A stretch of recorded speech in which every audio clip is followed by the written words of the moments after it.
Welcome back, everybody. Time for another holiday goodie. Back in the kitchen with Karen Doster from the Wisconsin Milk Marketing Board. No time to bake this holiday season. No worries. We have the recipe for you. And the best part about this, Karen, is you probably already have most of the ingredients right in your pantry right now. So this is a really fun, the kids want to make treats, you don't have a lot of time, they need to bring treats to class, or you need cookie exchange treats. Right. These are perfect. And the kids can help you with it too. I love it. Just get your hands in there. It takes about 10 minutes. Love it. It's called No Bake Everything Cookies. Kind of like everything except the kitchen sink in there, seems what like. Fun. And of course, it's using the butter again, Wisconsin butter. So, okay. And we're going to use a stick of butter, and I've started melting some right there. Okay. So we can get that going. And it even uses the crushed up potato yes, chips we'll on be the bottom doing of the that. bag. So, okay. So once you've melted your stick of butter, okay. and this is unsalted butter again, we're going to add a cup and a half of granulated sugar, okay. A half a cup of milk, and then a quarter cup of unsweetened cocoa. Okay. All right. And you're going to want to mix that together and bring that to a boil. Okay. So while we're doing that and making it come to a boil, I just want to show you everything but the kitchen sink ingredients we're going to be putting in there. Okay. Probably everything everyone has already. We have some vanilla, some peanut butter. I have half a cup of peanut butter, some rolled oats, which are the old-fashioned oats, about 2 cups of that. We have a half a cup of potato chips, what's at the bottom of the bag. You just got to crunch them together. Don't throw those out. Kids can help you with that. That's fun, and we all have that, And then same thing with some pretzels, crushed, about a cup of crushed pretzels. Okay. And then some graham cracker crumbs. Okay. These are from the box, but you can also, if you have graham crackers, just crunch those. I have every single thing. There you go. Right now, Perfect. I have them all in my pantry, and I bet you do too. So I love that, where some of those days you just want to stay in your jammies and do some holiday baking, or your sweatpants don't feel like running to the grocery store. So 1 minute, and you need this to boil. So yeah, just to come to a boil, and then we'll be adding our peanut butter and vanilla, and then dumping everything else in there. Okay, while we're waiting for this to happen, let's talk about all the great holiday website recipes that we did. Right. We did these salted caramel bars with caramels and cashews and chocolate chips. So you put on your website, you've got some great holiday recipes. EatWisconsinCheese.com. There's 4 new butter cookie recipes.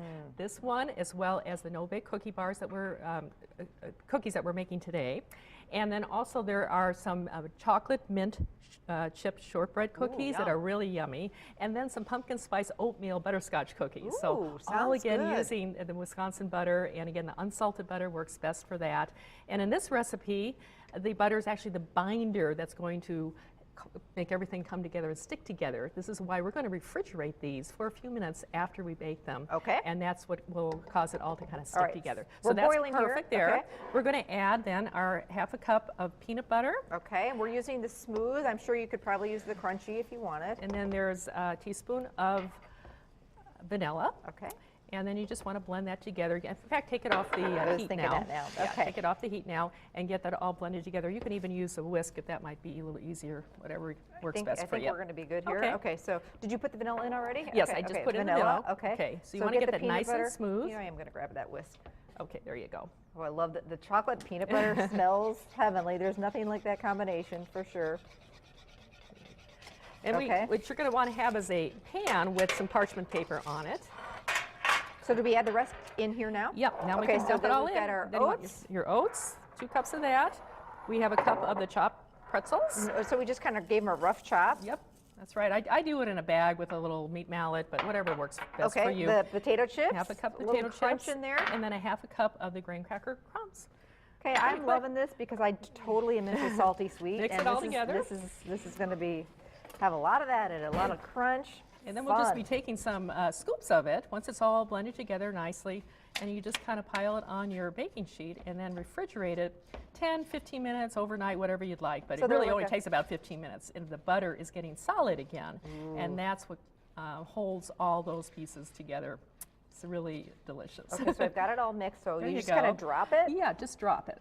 You're not forming it in balls or rolling it, just kind of go like that. I love this. Isn't that fun? We used to make a cookie similar to this when I was growing up, but it just had the oats in it and a chocolate, and it wasn't near as exciting as this. Well, that saltiness is so, kind of the trend nowadays. I think that's what it is. So that's what you do.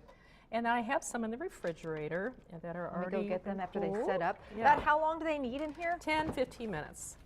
So not very long. The kids can go out and have a snowball fight or go play or whatever, and then then they are done, and they Aren't are those fun? really fun.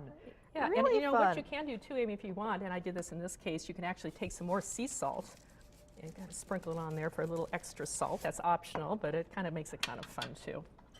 I love those these. pretty? Super Yeah. cute.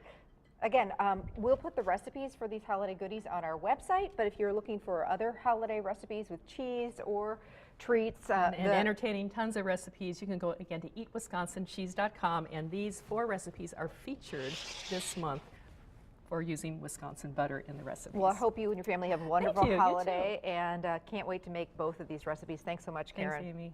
We will be back to wrap things up. Stay with us.